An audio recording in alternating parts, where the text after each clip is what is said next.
Hello, everyone. I'm Mark, I'm Rob. and welcome to Mark and Rob's Sports Showdown, the hottest sports talk show on the planet.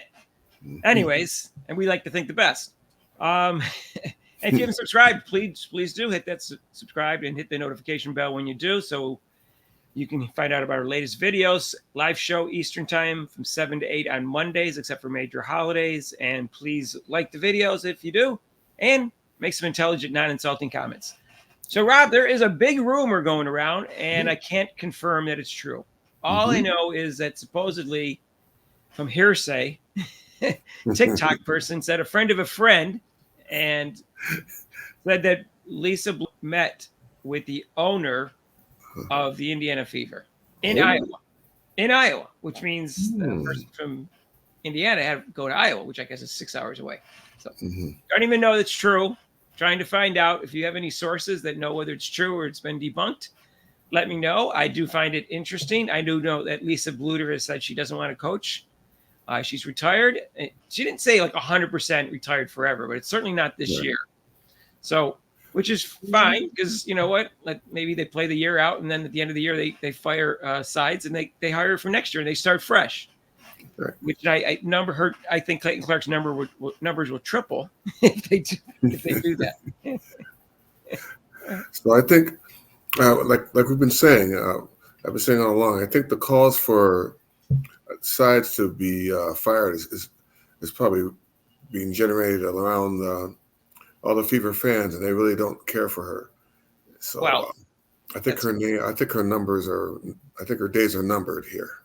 Very, very numbered, and we'll see what happens. You know, they had an offense last game that worked against a relatively weak team in the post area, defensive-wise, and now they play Chicago's guy, and then they have some other teams to play after that, and we'll see what happens. But I know Caitlin Clark is lost in her offense, and that's not going to make Caitlin Clark. Yeah, like we had a debate off and on about the inside game and Clark's game, but I think adding her former coach would definitely free up. Maybe she knows Clark better and probably free her up better on the offense. I think so.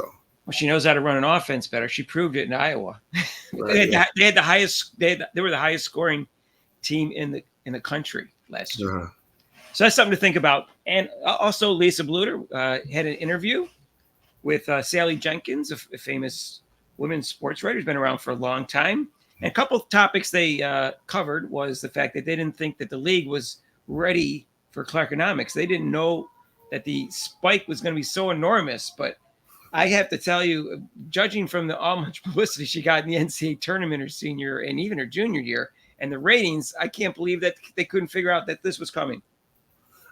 I mean, like I said, people watching the recent NCAA finals, and of course it spiked up. Everybody's wearing. I mean, most of the fans, people were wearing Clark paraphernalia all over the place, and you wouldn't think that, gee, maybe. And then you draft her number one, and so you don't think that that's going to go up.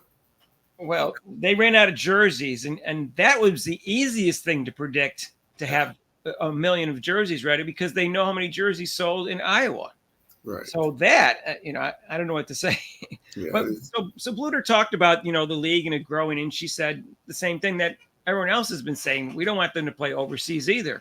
And the only way to do that, for the league to be popular and help it grow and to welcome in new fans, and they seem to be forcing out the fans, and even some of the media people like ESPN. Well, if you weren't a fan before, you don't have a say. We don't really want you, and all that, which is silly, because without those fans, it can't grow.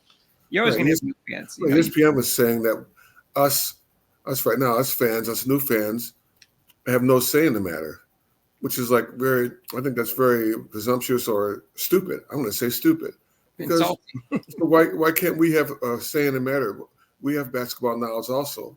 So why can't we have input? Because you're not the protected class, Rob. And yeah, but I know about basketball probably almost more than they do. I know. Well, that's a problem. So a couple things that Lisa Bluder answered in the interview. She said the league did them no favors by this unbelievable schedule they had to begin with. It was grueling, and playing the best teams right off the bat. I'm not sure that was smart. And then she talked about the officiating, and this was her exact quote: "I feel like the officiating has got to change.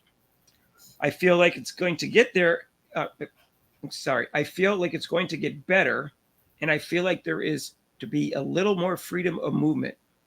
There has to be, for example, people want to see people score. And right now the league is very physical, and they almost brag about how physical it is and how tough it is. Well, people really want like offense, and they like to see people score. I mean, that's what our team did last year. So that's an interesting point. They actually brag about it. Yeah, that's just so silly. You're bragging about something that is not appealing to people. I mean, the football, NFL football is physical, but they still have this team score like 50, can score 50 or something points. That's because of refereeing, and she's right. So, okay, fine, it's physical, but then you also have to be on the other side with the players and then make sure that they're for their safety and for the game, their safety. So, I mean.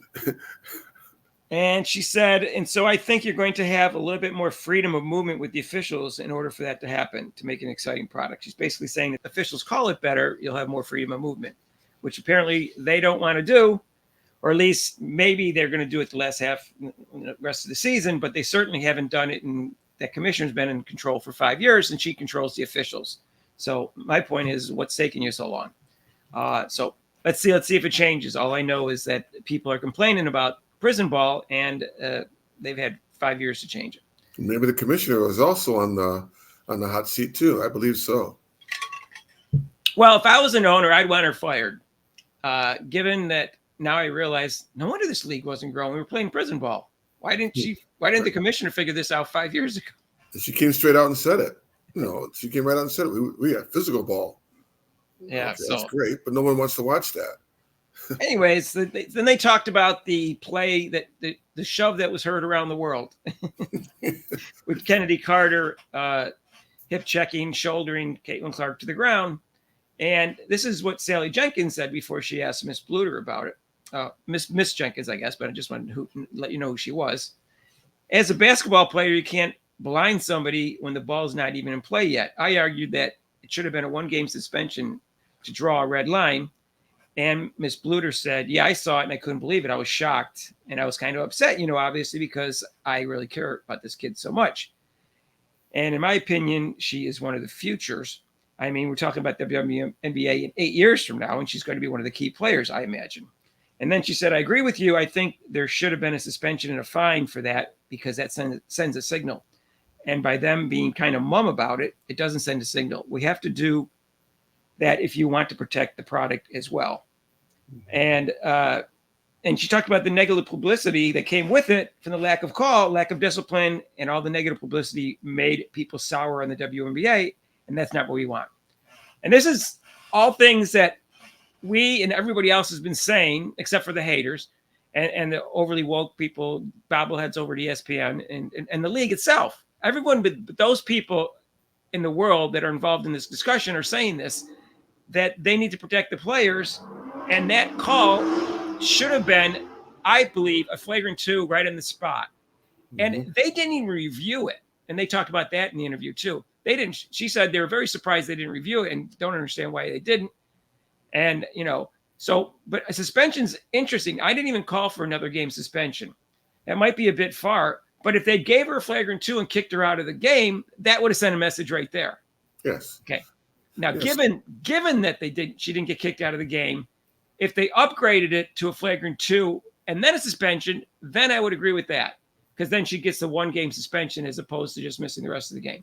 But I think a game suspension after getting kicked out of the game, I think you kind of made the statement if you kicked her out of the game. But they didn't do anything to her except give one free throw to the other team. Yeah, that's what I'm saying. I mean, well, with me, I'm a little more sterner than that, because the way the foul was, it was blatant. They use this word a lot, thuggery. So I mean, it was a non-basketball play. So I mean, yeah, you're out of the game, but I think you should have been suspended for the next game, because to send a message like, hey, we're not going to tolerate this. I'm not just going to give you the out of the game. That's nothing. So she's gone out of the game, and nothing else happens after that. Well, she should be suspended. There are 3 levels below that. A flagrant 2 with suspension, just flagrant 2, get kicked out of the game. A flagrant 1, which was an upgrade, and then a simple foul call, which was an off the ball free throw. There are 3 levels below that. in terms of discipline. Which they barely did with that. The foul call. They barely called a foul. Yeah. I'm surprised he called that. Lobo goes, oh, I don't know if the ref really saw it. ref's looking at it, counting inbounds 5 seconds. No, she said, well, the referee saw it, but I don't know if he really saw it. Yeah, I don't know if he had a good view. I was like, wait a minute. Yeah, he didn't say he had a good view. Like, wait a minute. You just said he saw it, but then you said he didn't have a good view. He saw it well enough to call a foul. So that makes no sense. She didn't even call for an upgrade during the game. So I don't have respect for Rebecca Lobo anymore. So Mark, my question is to you so do you think? I mean, this has been going on before Caitlin Clark came into the league. So do you think that because Caitlin Clark was happening to her, that's bringing more attention to it? Well, I don't know if they have those kind of plays. The plays that I've seen that don't involve Caitlin Clark all happened during the play. And that had to do, with the 3 times AJ Wilson got hit in the mouth, and 2 of them even called as fouls, and the one with the Angel Reese by Thomas. Those happen at least during the play. No, I'm just saying. What I'm saying is that it's been happening even before Caitlin Clark's have been in the league.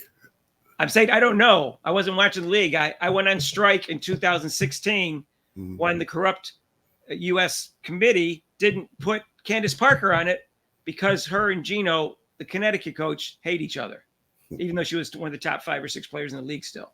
Right. So they turned me off to that. They get a chance 8 years later to get me back as a fan, and they're turning me off even more with the corruption. They had a chance to get me back, but they're so inept in running their own league, they're turning people off. And that's the bottom line that we're trying to get across to them, and they're not listening, Rob. And that's my point, and I'm sticking to it. Yeah, well, like I said, I agree with that. And so they just need, like we've said before, the games. There's more games. The game that we saw with the Fever and the last game we saw, I thought the referees were not that bad. I mean, actually, it wasn't too. There were a couple of calls they missed and they kind of messed up on, but that's going to happen in games. But at least they were making foul calls that were right there in front. They weren't missing too much. All right. Well, that's we want to talk about. We have no idea whether or not Lisa Bluder even wants to coach, or whether they actually met in Iowa or not. It's just a rumor. Nobody says they saw her on the plane flying there or anything. All right, but it's a friend of a friend and a Tic Tac person. So we got like a 3rd degree. So stay tuned. We'll see. I mean, I'd love Lisa Bluder to be the coach. Anybody. Someone said, I said, an experienced WNBA coach, and I said, but not Bill Laimbeer. And someone said, wait a minute, Bill Laimbeer could be the coach and the enforcer at the same time. Yeah, that was hilarious. Made a comment about that. Great comment, by the way. I forget who said it. That was great. Maybe the person said it. So I think that's great. But someone suggested D'Antoni, who used to coach Phoenix on a run and gun style. No. Rob didn't like that idea, but I do. I think D'Antoni's a little old right now. I think he's close to 75. Not old. Is this you mean Mike No D? Mike no D. Well, that doesn't mean they can't play D just because they're run and gun. They don't. I asked the players who played for him on his teams. I don't think he preached defense. I'm very sure. We'll see. I know they'd have a lot better offense and they'd be more exciting. Well, that means their defense. That means the game's going to be 101 to 100 to 93. If they win, it's okay. Well, it might not. Not with no defense. He's definitely not a defensive coach. That's for sure. We'll see. The players should be know how to play defense, but now they're in the WNBA. They're not 5th grade. Players should know, but they don't. They still. I mean, the pros don't even know. I watch those games. I'm like, how can you let the guy? Well, get a run and gun coach that knows how to coach defense too. But I don't see the two of them usually don't go together. Well, you got the Iowa coach, run and gun coach. I know. Well, there you go, right there. I don't know. Their defense wasn't bad. Tony Kornheiser thought they played no defense. I didn't agree with him at all. I think they do play defense, and but they just weren't as good as some of the other teams who were more physical and had more talent, I think. So, anyways, that's our show for today. Don't forget about our live show Eastern time from 7 to 8. You can call in and you can make comments. Please subscribe. Hit that notification bell when you do. And also like our videos and feel free to make intelligent, non-insulting comments. We appreciate all the comments that you make. They're really, like I said, they're really great comments. We really appreciate that. That's great. Yeah, we have the best comments. Only a couple trolls. All right. Some make no sense, but what are you going to do? All right. Peace out. All right.